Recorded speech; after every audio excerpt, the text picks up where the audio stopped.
Oui, bienvenue dans ce magazine. L'info n'a pas fait relâche sur notre continent et la Côte d'Ivoire sera au cœur, bien sûr, du débat, ainsi que la Guinée. Mais voyons tout d'abord en détail les principaux titres qui vous seront développés dans ce magazine en 3 parties. D'abord, plein feu sur la Côte d'Ivoire et l'histoire des primes qui a pris une grosse ampleur. Tous les détails sur place avec Olivier Conan dans cette émission. Mondial féminin de football, les choses sérieuses commencent dans un peu plus de mois, jour pour jour. 3 de nos pays, bien entendu, vont tenter de tirer leur épingle du jeu. Et puis demi-finale de la Ligue des Champions en Europe, Juventus Real ouvre le bal. Nos experts vont analyser bien sûr ces affiches pour nous. Notre invité avec son profil de David Beckham, il va suivre les filles au Canada. C'est Romain Chouet, donc journaliste de presse, écrite et de radio, spécialiste de football et de basket. Bonsoir Romain. Bonsoir José, je ne fais pas de pub pour des slips encore, donc mais David Beckham, merci. Nos éditorialistes, bien sûr, Samy Mochtabi. Bonsoir, bonsoir monsieur Samy. Et puis Mohamed Traoré. Bonsoir à tous. En pleine forme, j'espère. Tout à fait. Malgré des éliminations surprenantes. Tout à fait, tout à fait. Et puis, notre question, bien sûr, de l'FC, doit-on professionnaliser le football sur tout le continent africain? Vous n'hésitez pas. Vous nous répondez sur nos réseaux sociaux, mais aussi fc@africa24tv.com. La prime des joueurs ivoiriens s'est envolée. Où est passé l'argent? C'est à la une de l'FC.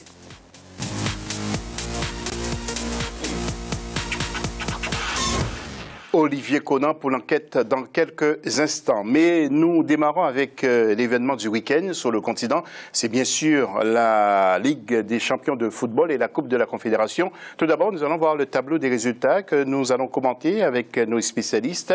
Eh bien, toutes les équipes sont gras et ce sont des équipes qui sont qualifiées, comme TP Mazembe, Al-Merrek, il y a ES Sétif également, il y a USM Alger, Al-Hilal, il y a SMOA, aussi MCL Elma et Moghreb de Tétouan.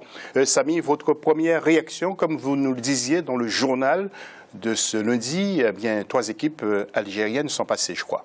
Oui, impressionnante réussite des clubs algériens. Un plateau de 8 équipes pour les phases de poule de cette Ligue des Champions assez inédit.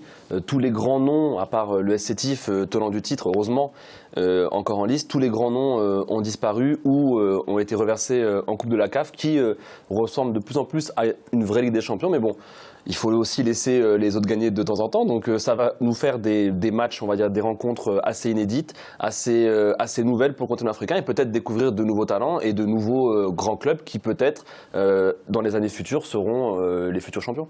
Comment expliquez-vous ce bon comportement du football algérien en club? Tout simplement, je pense clairement que la fédération algérienne s'est posé les bonnes questions il y a quelques années.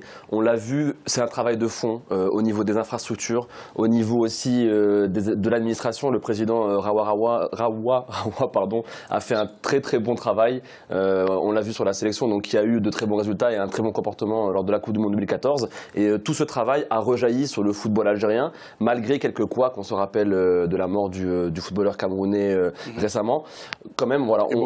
Oui, et Bossé, exactement. Donc on voit quand même que le football algérien s'est pris en main, que ce soit le football de club et le football de sélection. Et les résultats maintenant sont probants. Et vraiment, c'est une vraie performance d'avoir 3 clubs dans les 8 derniers clubs, dans les 8 dernières équipes en Ligue des Champions. C'est une vraie performance notable en Afrique. Oui, nous parlerons de la Coupe de la Confédération avec les commentaires de Mohamed Traoré dans quelques instants. Mais Romain, est-ce que vous suivez ces coupes de clubs sur le continent africain? Vous travaillez aussi à RFI. Est-ce que ça vous arrive de commenter justement les résultats? Les commenter, non, mais à les suivre, oui, effectivement. Ce que disait Samy, c'est que ça doit faire du bien au football algérien qui, depuis quelques années, et notamment l'arrivée de Christian Gourcuff à la tête de la sélection, se porte vraiment très bien. Il y a eu un vrai travail de fond qui a été indispensable, je pense, pour le football algérien. Reste un énorme problème encore, c'est la violence dans les stades, comme en Égypte notamment, à un degré moindre, mais qu'il faut impérativement régler pour que l'Algérie puisse arriver à un vrai niveau mondial à ce niveau-là. Mais surtout, ça doit redonner le sourire à l'ensemble des Algériens, puisqu'on se rappelle, il y a quelques semaines, il y a quand même une très mauvaise nouvelle avec la CAN 2017 qui n'a pas été attribuée à l'Algérie. Et je pense que c'est la qualification des 3 clubs algériens doit redonner un petit peu le sourire à l'ensemble du football algérien. Oui, c'est ce que nous espérons aussi. Coupe de la Confédération avec les résultats et les commentaires à venir justement de Mohamed Karoui. Alors Mohamed, comme pour la Ligue des Champions, les qualifiés, il y a Heart, donc l'équipe du Ghana, il y a Orlando Pirates, il y a le club africain, l'Étoile du Sahel, Warri Wolms, il y a Vita Club qui a écrasé Royal Léopard 4-1. Il y a Zamalek qui est toujours là. Et puis la SEC d'Abidjan. Qu'est-ce que ça vous inspire comme premier commentaire, Mohamed? Ça inspire qu'on retrouve des grands clubs du continent, justement dans cette Coupe de Confédération. Ça fait un petit paradoxe quand même. Mais ce qui me fait plaisir, c'est le retour des clubs comme le Zamalek, où on voit que l'Égypte a d'énormes difficultés, mais le club arrive toujours à s'accrocher. Orlando Pirates de l'Afrique du Sud, qu'on avait perdu de vue ces dernières années. Les clubs ghanéens aussi qui signent leur retour, donc ça c'est extrêmement important. Après, au détriment de clubs maliens qui ont complètement disparu, alors que ces 4 dernières années, ils étaient toujours dans le dernier carré. Qu'est-ce qui se passe au Mali? Au Mali, je pense que c'est uniquement je pense le résultat des querelles des dirigeants du football malien aujourd'hui. Ça n'a rien de politique, hein? Non, pas politique, mais vraiment au niveau des dirigeants, entre les clubs, la fédération, il y a d'énormes difficultés. Je pense que c'est ça qui réagit, parce que le plus important, c'est que si on ne focalise pas le travail sur la performance des équipes, en se focalisant sur d'autres considérations, je pense que ça empathie sur les résultats. Et là, on vient de voir tout de suite que tous les clubs maliens sont supprimés, enfin éliminés de compétitions africaines. Donc je pense que les dirigeants doivent beaucoup plus penser aux jeunes maliens qui aiment le football, et que à travers leur action, ils peuvent aussi impacter leur passion. On le voit, on l'a vu pour le Mali, pour reprendre, lors de la dernière CAN, tout simplement. L'échec de la sélection, finalement, n'est que le reflet, je pense, de l'ensemble du football malien. Et c'est peut-être pas plus mal. Vaut mieux repartir de zéro, comme l'ont fait beaucoup de nations, que d'espérer compter sur une sélection, un résultat, un quart, une demi ou une finale, alors que finalement c'est un vrai travail de fond qu'il faut en faire. Et on peut reprendre l'exemple de l'Algérie. Et justement, Mohamed avait beaucoup souhaité qu'Alain Giresse vienne sur place. J'espère bien qu'il est dans le même état d'esprit. C'est le scandale des primes. Maintenant, nous partons en Côte d'Ivoire. C'est le scandale des primes aux joueurs, justement, de la CAN, qui fait débat, justement, en ce moment, en Côte d'Ivoire. La polémique, justement, enfle de plus en plus et le monde du football est secoué. Où est passé l'argent? Éclairage et enquête d'Olivier Conan. Déception coulait des Ivoiriens après la confirmation de la rumeur selon laquelle les joueurs de l'équipe nationale de football, les éléphants, n'ont pas reçu la totalité de leur prime de match. Le milieu de terrain Serré Dié et l'entraîneur Hervé Renard ont publiquement révélé ne pas avoir reçu la totalité de leur prime. 17 joueurs encadreurs seraient dans la même situation. Des faits que les supporters s'expliquent difficilement.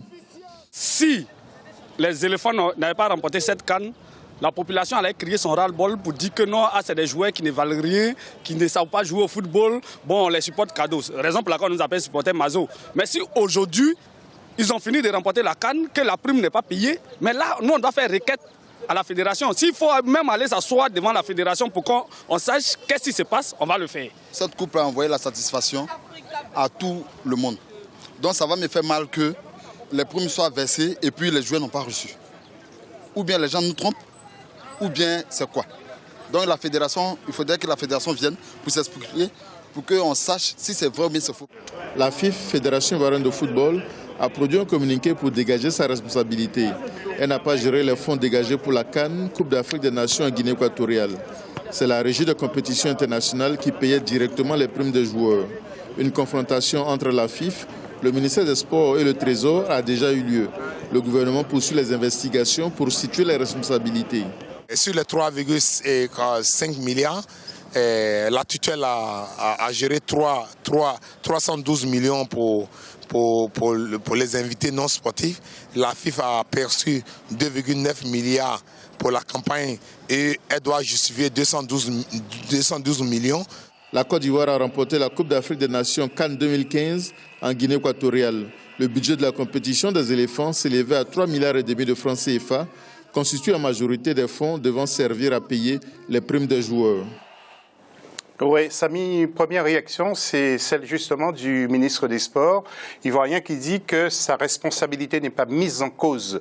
Est-ce que vous avez une idée, d'après vous, est-ce que vous avez fait une enquête personnelle sur ce qui s'est passé en Côte d'Ivoire? Où serait passé l'argent? Vous avez des infos, vous? C'est assez navrant. Des infos, on ne va pas inculper telle ou telle personne. Non, surtout pas. Hein. Oui, enfin, au début, quand on a entendu la nouvelle, on se dit que c'est trop gros pour être vrai, avec ce problème de prime quand même qui colle au football africain, puisque ça n'arrive quasiment que sur ce continent, malheureusement. C'est honteux, puisque ça rejette une image négative du football africain. Ensuite, on est sur des plateaux à débattre pourquoi tel talent ne rejoint pas tel pays. Quand un joueur, un binational, voit ce genre de comportement ou voit ce genre de querelle en Afrique, comment lui reprocher de ne pas venir dans son pays d'origine? Enfin, c'est vraiment ce genre de comportement qui nuit vraiment au football africain. On pensait que c'était fini avec le Cameroun, maintenant c'est la Côte d'Ivoire qui prend le relais. Et le Ghana? Oui, le Ghana aussi. Voilà, l'argent est passé dans les poches des dirigeants, lesquels on ne sait pas, on le saura peut-être un jour, on le saura peut-être jamais, c'est même plus sûr qu'on ne le saura jamais, mais c'est comme ça. Avant de retrouver Romain, Mohamed, vous confirmez ce que disait Samy? L'argent est passé dans la poche d'un ou de plusieurs dirigeants, selon vous, mais il doit y avoir une enquête quand même. L'enquête doit le prouver. Bien sûr, il doit y avoir une enquête. Je pense que le cas de la Côte d'Ivoire, ça se reflète dans beaucoup d'autres pays. Très souvent, les ministères des Sports ne réussissent pas à financer. Comment dans un pays aussi démocratique ça peut arriver? Justement, surtout qu'après une victoire à la CAN, on aurait pu penser que ce genre de choses n'arriverait pas. Il a fallu qu'un joueur comme Cerezier, un international, le dise et son interview a été publiée sur le site. C'est la fédération? C'est la fédération. C'est la fédération. Donc l'argent est passé à la fédération. C'est la fédération qui l'a pas fait. C'est la fédération qui est responsable de la gestion des équipes du football dans un pays. Donc quoi qu'il en soit, que le ministère vous a donné l'argent ou pas, c'est la fédération qui s'occupe de la gestion d'une équipe nationale. Donc c'est pas normal qu'on dise que des primes sont en retard. Bien avant ce problème-là, il y avait eu un problème même avec le coach qui disait que tout ce qu'on l'avait promis avant qu'il vienne signer ne lui ont pas été donné. C'est pas le problème d'un ministère. Quand il y a un contrat qui se signe, c'est entre la fédération et l'entraîneur. Quand la sélection est faite, c'est entre le joueur et la fédération. Le ministère des Sports n'a rien à voir dedans. Je ne pense pas que le problème est de leur côté. Romain, selon vous, qu'est-ce qui s'est passé? Ce qui s'est passé, c'est difficile à dire, mais ce qui est sûr, c'est que si j'ai bien suivi, le ministère a dit que l'argent est bien sorti des caisses de l'État, mais l'argent n'est jamais arrivé. Donc il y a bien un moment d'un point A à un point B où soit l'argent est tombé dans l'eau, ou il est dans un avion comme les 3 millions de dollars, je crois que c'était 3 millions de dollars qui sont partis en avion en espèces pour aller à la Coupe du Monde au Brésil. Pour le Ghana, ça aussi c'était quand même une histoire rocambolesque. Enfin tout ça dessert complètement à la fois le football africain et le sport africain dans son ensemble. Il y a eu une Coupe du Monde en Afrique du Sud en 2010 qui s'est parfaitement bien déroulée. Comment maintenant on peut imaginer des Jeux Olympiques en Afrique dans ce genre de pays, avec tant d'histoires extrasportives, de primes, etc., de non-versement. Enfin, il y a un moment où l'image est vraiment mise en cause pour l'ensemble du sport africain. Et c'est vraiment dommage d'en arriver là, alors que tout était presque trop beau. Tout à fait. Alors Mohamed, juste à vous, une question. Est-ce que vous pensez que les joueurs voudront rejouer encore pour la sélection en Côte d'Ivoire? Est-ce qu'ils sont encore motivés? Bien sûr, ils viendront. S'ils sont convoqués, ils viendront. C'est pas cela qui va forcément les faire réchigner à venir. Mais ce qui est important, c'est qu'ils en parlent. Parce qu'il y a des cas où les joueurs, ils préfèrent ne pas en parler. Le supporter l'a dit, s'ils n'avaient pas gagné la CAN, j'étais sûr qu'ils n'allaient pas en parler. Mais là, vu qu'ils ont le droit de le demander, il y a d'autres pays qui sont dans ce cas-là. Même au Mali, il y a des joueurs qui n'ont pas leur prime de match. Moi, j'ai reçu des messages là-dessus. Donc, c'est-à-dire que ce n'est pas un problème uniquement ivoirien. Ou dans beaucoup de pays africains, ça peut arriver. D'accord. Nous allons faire un petit point sur le championnat. Messieurs, si vous voulez commenter, la SEC d'Abidjan, vous allez voir, est toujours en tête de ce championnat avec un match en retard, bien sûr, parce que la SEC a joué la Coupe d'Afrique et Sporting Gagnoa est deuxième, Tanda est troisième, quatrième Stade d'Abidjan et cinquième Soa. Donc, ils sont en position de relégation. Korogo, et Seroué. Surprenant, c'est Westport qui depuis 2-3 saisons était impressionnant sur la scène continentale africaine et qui là se retrouve complètement largué en championnat ivoirien et même en danger, alors que c'est un club qui reste sur une finale et une demi-finale, en finale et une demi-finale de la Ligue des Champions aussi il y a 2 ans. Donc c'est vraiment une chute vertigineuse pour ce club sur lequel on fondait beaucoup d'espoir. Monsieur, nous allons entendre quelqu'un que vous ne connaissez pas du tout, c'est Barry Kopa, l'ex-gardien de la sélection qui a pris sa retraite internationale. Mais va-t-il poursuivre l'aventure en club avec l'Ukraine notamment? Eh bien, écoutez ce qu'il nous répond depuis la Belgique. Comme j'ai dit, ça a été un honneur pour moi de porter les couleurs de la Côte d'Ivoire. J'ai servi mon pays pendant 15 années et voilà, il y a eu des bons moments, il y a eu des moments difficiles. Et par la grâce de Dieu, on a pu remporter cette Coupe d'Afrique qui a été tant entendue par un peuple. Le peuple est très heureux, la Côte d'Ivoire est très heureuse. Donc voilà, dans la vie, il faut savoir laisser la place aussi. Il faut savoir partir. Bon, moi, je pense que c'est le moment pour moi de pouvoir laisser la place à cette nouvelle génération qui est très belle, qui monte en puissance. Et puis maintenant, voilà. Maintenant, je continue à travailler ici avec mon club. Je suis très content de prendre beaucoup de plaisir chaque jour, chaque week-end. Et puis voilà, Inch'Allah, j'espère que j'aurai la santé pour continuer cette carrière. Et comment Kopa Barry va-t-il vivre justement la CAN 2017 au Gabon? Écoutez, il nous le dit également. Je pense que je suis devant mon poste téléviseur, hein, voilà, comme tout le monde. Mais voilà, j'espère que la Côte d'Ivoire va se qualifier déjà. Et puis maintenant, j'espère que ça va se passer pour la Côte d'Ivoire. De temps en temps, je suis le championnat de Côte d'Ivoire. Je vois qu'il y a la SEC qui fait un bon parcours, il y a Astanda qui est premier. C'est très difficile pour le CU Sport de San Pedro qui avait fait 2-3 belles saisons dans les années précédentes. Maintenant, voilà, j'espère que le championnat va continuer à monter en puissance parce que c'est vrai que depuis le départ de la génération académie, voilà, le championnat est un peu, comme on dit, baissé un peu. Mais bon, j'espère que voilà, la fédération est en train de tout mettre en œuvre pour que voilà, le championnat de Côte d'Ivoire soit celle qu'elle souhaite avec l'équipe nationale. Voilà. Messieurs, je vais vous demander d'être court et je vais vous montrer une photo avec le futur stade, justement, qui sera construit en Côte d'Ivoire. Il est super, c'est un bijou que vous allez découvrir dans quelques instants. Tout d'abord, Romain, c'est une bonne chose pour la Côte d'Ivoire? De toute façon, une nouvelle infrastructure, c'est forcément bien et c'est forcément positif pour le pays, d'une manière générale. Donc oui, on applaudit dès demain. Samy? Oui. Impressionnant football On va ivoirien. peut-être revoir aussi en même temps. Vraiment impressionnant, même au niveau. C'est vraiment très bon pour le football ivoirien, ce genre de projet. Et, on sent, enfin, ils avaient une génération dorée. Ils ont de nouveaux joueurs, encore plus jeunes et encore talentueux. On l'a vu avec cette CAN 2015. C'est vraiment impressionnant. Ils ont réussi à se régénérer assez vite. Et le football ivoirien, enfin, les éléphants marcheront encore sur l'Afrique pendant quelques années. C'est pour ça qu'il faut absolument régler ce problème de prime très rapidement parce que derrière, il y a vraiment des jeunes très bons. Très talentueux. Il ne faut vraiment pas leur faire peur. Et Mohamed qui m'a glissé un papier qui me disait qu'il aimerait bien voir ce stade à Bamako. Non, ça sera construit par les Chinois. Sur ce point-là, la Côte d'Ivoire a du retard à rattraper sur le Mali. Je pense qu'il était temps qu'ils aient un stade digne de leur sélection. Il n'y a que deux stades peut-être aux normes internationales à Bouaké et à Abidjan. Et même le stade de Félix Houphouët-Boigny aujourd'hui est devenu vétuste. Donc ça serait une belle chose, mais j'aimerais que ce soit plus d'un seul stade. Parce que voilà, il y a beaucoup de... La Côte d'Ivoire aime vraiment le football. Les jeunes aiment le football et il faut leur donner des infrastructures.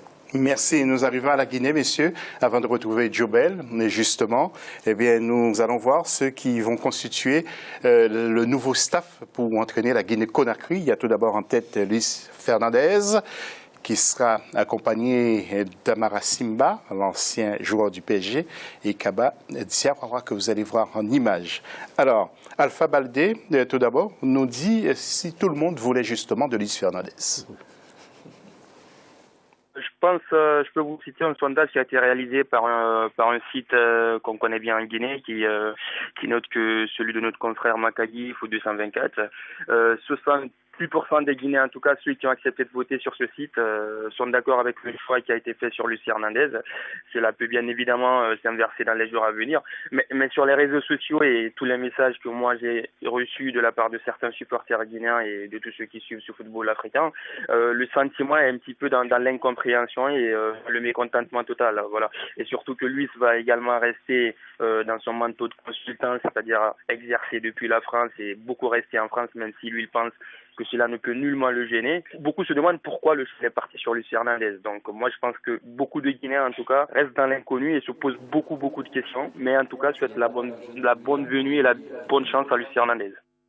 Alors, comment va se définir la mission de Luis Fernandez et de ses collaborateurs? Écoutez Alpha Baldé. Lui a lui-même tenu à répondre à cela. Je vais pas me substituer à M. Fernandez. Il a bien évidemment évoqué qu'il sera louant. Il a des obligations de consultant sur beIN Sport, sur RMC ici en France, qui ont été acceptées par le président de la Fédération guinéenne de football.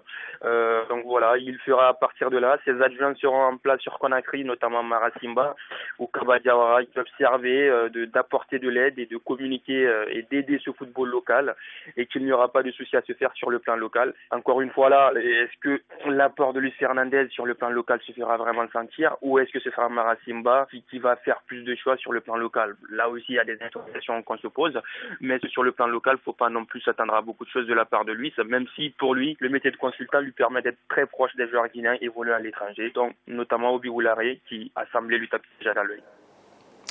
Romain Chouet, est-ce que Luis Fernandez est l'homme qu'il fallait pour la Guinée-Conakry Alpha Baldé a dit une très bonne phrase pour conclure, hein, c'est sur le plan local. C'est vraiment les deux mots que je retiens, plan local. Avec RMC et ses activités médiatiques, je ne vois pas en quoi Luis Fernandez va vraiment aider le foot guinéen dans son ensemble, dans sa profondeur, comme le fait Christian Gourcuff à merveille en Algérie. Il va faire ses activités. Après, il y a un point très positif, c'est que les Yatara, il y a une très belle génération en attaque, notamment très jeune. Yatara, Cabano, ils évoluent en France. Ils sont jeunes, ils sont très prometteurs, très bons. Ils ont explosé ou se sont vraiment fait connaître cette année. Il pourra les superviser, voire découvrir d'autres joueurs en Europe. C'est pas mal, c'est bien. Maintenant, sur le plan local, je pense qu'un Patrice Neveu aurait été, par exemple, beaucoup plus présent dans le pays qu'un Luis Fernandez qui, même s'il a dit sur RFI « j'aime l'Afrique, j'aime Conakry, j'aime trop l'Afrique même », je ne suis pas certain qu'il est prêt à y passer 8 mois dans l'année. Ok, nous allons donner la priorité à Joseph, Samy et Mohamed, vous m'en excusez. Joseph est avec nous. Joseph, sous cette nomination, justement, que pensez-vous? Luis Fernandez va exercer depuis Paris, semble-t-il, et puis il va donner des missions justement à Mara Simba et Kaba Diawara. Alors, vous avez déjà vu ça, vous, dans l'histoire du foot? C'est pas seulement dans l'histoire du foot. Joseph, permettez-moi d'abord de vous dire bonsoir à tous. Bonsoir. Je pense qu'il faut toujours, il faut pas penser que le football soit quelque chose de, je vais dire, quelque chose à part. Le football est rattaché à la vie et il y a beaucoup de choses en Afrique qui se font sur ce modèle-là. Je ne veux pas citer, mais le plus grand journal qui se dit journal africain est à Paris. Et on a comme ça beaucoup de journaux, beaucoup de choses qui se font sur l'Afrique depuis Paris. Et donc les Africains se sont habitués eux-mêmes à agir comme ça. Et puis bon, est-ce que Luis Fernandez va aider la Guinée? C'est aux Guinéens de voir. Mais je vois que Luis Fernandez est suffisamment malin pour considérer que il ne connaît pas bien la Guinée et donc il prend Amara Simba et Kaba Diawara. Et je vois dans le même temps que les Guinéens n'ont pas suffisamment confiance en eux, soit que Kaba Diawara et Amara Simba ne se sont pas formés, ne se sentent pas les côtes solides pour diriger l'équipe nationale de leur pays, ou alors que dans leur pays on ne leur fait pas confiance, ou les deux. Donc dans ces conditions, la faute ne revient absolument pas à Luis Fernandez, c'est le président qui lui signe le contrat, qui accepte qu'il reste à Paris et qu'il continue sur RMC, et que RMC s'occupe bien, lui permet de connaître la Guinée et de défendre la Guinée. Oui, Amara Simba, justement, sera notre invité lundi prochain. Joe, avant de poursuivre avec vous, une question à Samy et Mohamed. Samy et Mohamed, pourquoi la fédération n'a pas désigné directement Amara et, comment il dirait, Kaba Diawara? Étonnant. les deux co-entraîneurs. Ce serait plus simple, non? Très étonnant, comme l'a dit Joseph. comme l'a très bien dit Joseph. Joseph, Oui, restez avec nous. Hein. Oui, c'est vrai que c'est. Est-ce qu'on ne fait pas confiance aux entraîneurs ivoiriens? J'avais lu aussi une interview de Titi Camara qui était complètement choqué par ce choix. En plus, Fernandez, ça fait plusieurs années qu'il n'a pas pratiqué. Bon, peut-être apparemment être sur RMC ou Beansport, ça aide pour être coach à entretenir ses. On ne va pas citer non plus toutes les chaînes. D'entraîneurs, mais bon, c'est ouais, voilà, ouais. c'est douteux comme choix. Mohamed. Moi, je pense que peut-être la fédération guinéenne voulait un nom pour essayer de surfer sur ça, parce que Luis Fernandez, c'est une personnalité du football. Après, le faux débat de savoir s'il va gérer la sélection guinéenne de Paris, etc., il ne faut pas oublier une chose fondamentale, c'est que les équipes nationales pratiquement de tous les pays francophones, la majorité, sinon les 18, 20 sur 23, ils évoluent tous en Europe. Aucun joueur, pratiquement, on les prend dans l'équipe nationale. Donc je pense qu'il y a cette donnée-là aussi qu'il faut prendre en compte, même s'il y a des exceptions comme la Côte d'Ivoire où Hervé Renard, installé là-bas, a pu récupérer 3-4 joueurs qui ont été essentiels dans la victoire de la CAN. Est-ce que ce sont des motifs valables d'après ce que dit Mohamed, mon cher Joseph? Vous avez entendu les arguments de Mohamed? Je pense que dans cette affaire, les fédérations elles-mêmes, comme souvent nos pays, ne communiquent pas bien.